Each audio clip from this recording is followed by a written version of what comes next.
Hi friends, అందరికీ నమస్కారం. Welcome to my channel.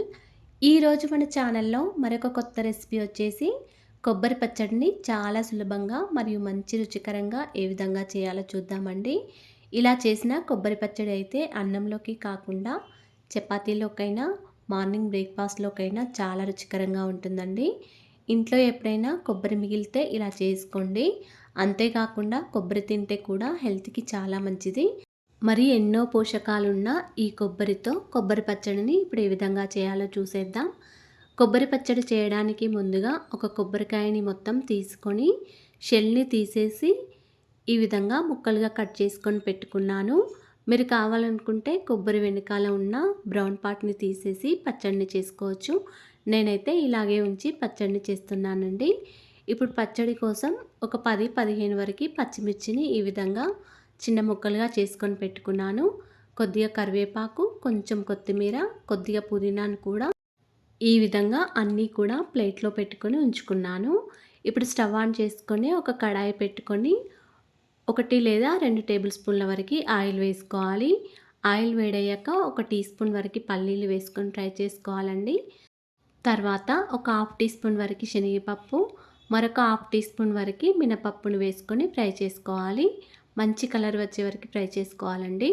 తర్వాత మనం ముక్కలుగా కట్ చేసుకొని పెట్టుకున్న పచ్చిమిర్చిని కూడా వేసుకొని ఫ్రై చేసుకోవాలి. మీరు కావాలనుకుంటే కొన్ని ఎండుమిర్చి అయినా వేసుకోవచ్చండి. అలా అయినా కూడా పచ్చడి చాలా రుచికరంగా ఉంటుంది. ఇలా పచ్చిమిర్చి కొద్దిగా ఫ్రై అయ్యాక కొంచెం కరివేపాకు, కొద్దిగా కొత్తిమీర వేసుకొని అలాగే పుదీనా కూడా వేసుకొని ఒకసారి బాగా కలుపుకోవాలి. స్టవ్ని సిమ్లో పెట్టుకొని కొత్తిమీర, పుదీనా, కరివేపాకు కొంచెం ఆయిల్లో లైట్గా ఫ్రై అయ్యే వరకు మూత పెట్టుకొని ఉంచుకోవాలండి. ఒక 5 మినిట్స్ వరకు మూత పెట్టుకొని ఉంచుకోవాలి. తర్వాత ఒక 5 మినిట్స్ తర్వాత మళ్ళీ మూత తీసేసి ఒకసారి బాగా కలుపుకోవాలి. ఇప్పుడు మనం ముక్కలుగా కట్ చేసుకొని పెట్టుకున్న కొబ్బరి ముక్కలను కూడా వేసుకొని ఒకసారి మళ్ళీ కలుపుకోవాలి. ఈ కొబ్బరి ముక్కలు అనేవి లైట్గా ఫ్రై అయిపోతే సరిపోతుందండి. కొబ్బరి ముక్కలు వేసి కలిపిన తర్వాత మళ్ళీ ఒక 5 మినిట్స్ వరకు మూత పెట్టుకొని ఉంచుకోవాలి. 5 మినిట్స్ తర్వాత మళ్ళీ ఒక చిన్న నిమ్మకాయ సైజ్ అంత చింతపండుని కడిగి ఇందులోకి వేసుకోవాలండి. మీరు కావాలనుకుంటే ఒక 2-3 టమాటాలైనా వేసుకోవచ్చు. ఇక్కడ నేను ఒక చిన్న నిమ్మకాయ సైజ్ అంత చింతపండుని వేసి కలుపుకోవాలి. ఒక 3-5 మినిట్స్ వరకు ఇలాగే ఫ్రై చేసుకోవాలి. తర్వాత స్టవ్ ఆఫ్ చేసుకోవాలి. ఇప్పుడు ఈ కొబ్బరి ముక్కలను మిక్సీ జార్లో వేసుకోవాలండి. దీనిలో ఒక టీ స్పూన్ వరకు జీలకర్ర, 6-7 వరకు వెల్లుల్లి రిబ్బలు వేసుకొని ఒకసారి మూత పెట్టుకొని కొంచెం బరకగా గ్రైండ్ చేసుకోవాలి. ఫస్ట్ అయితే వాటర్ వేయకుండానే గ్రైండ్ చేసుకోవాలండి.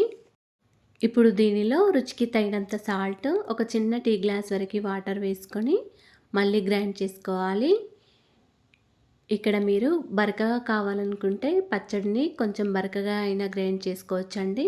మెత్తగా కావాలనుకుంటే కొన్ని వాటర్ ఎక్కువైనా వేసి మెత్తగా గ్రైండ్ చేసుకోవచ్చు.